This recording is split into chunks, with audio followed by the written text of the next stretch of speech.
C'est le moment le plus redouté des conducteurs. Une envie de bâiller, des paupières qui tombent. La somnolence, c'est la première cause d'accident mortel sur l'autoroute. Existe-t-il des solutions pour éviter ces drames? À Nice, une start-up a développé des lunettes magiques anti-endormissement. C'est l'outil anti-sommeil? Exactement. On va tester? Allez. Philippe Perrard va nous les faire tester en conditions réelles. Avec des branches un peu plus épaisses, hein? Exactement, pour pouvoir loger quand même toute l'électronique embarquée d'une part et puis la batterie d'autre part. Ces lunettes sont équipées d'une quinzaine de capteurs capables de reconnaître les premiers signes du sommeil. Des micro-chutes de tête ou un changement de rythme des battements de paupières. Les signes avant-coureurs de la somnolence sont une accélération des clignements de paupières d'une part et une durée plus longue de cette fermeture des paupières. Qu'est-ce qu'il capte d'autre? Alors, les 15 capteurs vont nous permettre de capter aussi les bâillements, les écarquillements d'yeux. Premier signe de fatigue, première alerte. Alerte endormissement, veuillez vous arrêter dès que possible. Les lunettes clignotent. Elles envoient un signal sonore qui retentit pendant 5 secondes. Dès lors que la lunette va détecter que vous commencez à avoir des signes distinctifs de pré-endormissement, elle va émettre justement ces alertes-là. Double sécurité. Le système permet même de connecter les lunettes à quelqu'un qui n'est pas dans le véhicule. Il reçoit le signal d'alarme. Alerte endormissement, veuillez vous arrêter dès que possible. Et il peut vous appeler pour vous tenir éveillé. Prix de la monture, près de 300 €. Des accidents liés à la somnolence, ce transporteur en a vu plusieurs fois chez ses collègues.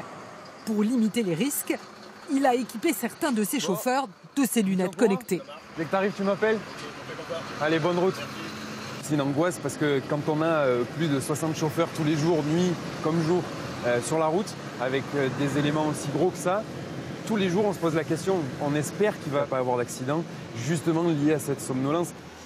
Damien Gosset s'y est habitué.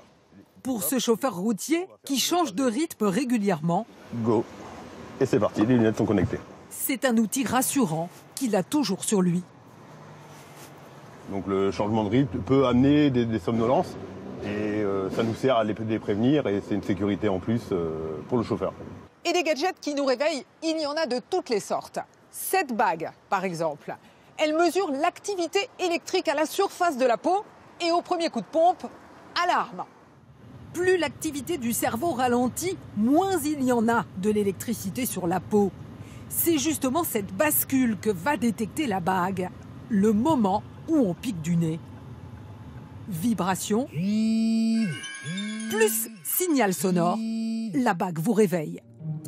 Sur l'autoroute, un accident mortel sur 3 est dû à la somnolence. L'enjeu est tel que les constructeurs s'en sont emparés avec des systèmes embarqués. Petite démonstration. Vous roulez. À l'avant de votre voiture, une caméra filme la route. Pendant qu'on roule, elle lit les lignes. Si Les lignes blanches. Les lignes blanches qui sont au sol. Et si il s'avère que vous commencez à franchir une des deux lignes sans en avoir informé la véhicule via votre clignotant, eh bien elle va vous indiquer par une diode que vous avez ici et un bip sonore que vous êtes en train de dévier et que donc il faut se remettre dans la voie. Et dans la version luxe, le système vous remet même sur les bons rails. Un signal d'alerte, ce n'est pas à prendre à la légère. Après les premiers signes de fatigue, combien de temps a-t-on pour réagir? On a posé la question à cette spécialiste du sommeil. On a quand même 5-10 minutes pour pouvoir ménager un arrêt. Maintenant, il y a des gens qui ne sentent pas du tout ces premiers signes et à ce moment-là, l'endormissement va pouvoir apparaître très vite, même si c'est 15 secondes. 15 secondes, ça suffit pour être complètement dans la barrière centrale ou dans la voiture de devant. Alors, prudence. Avant de prendre la route, pas de repas trop copieux. Faites une pause café au moins toutes les 2 heures. Et en cas de coup de pompe, faites un petit somme.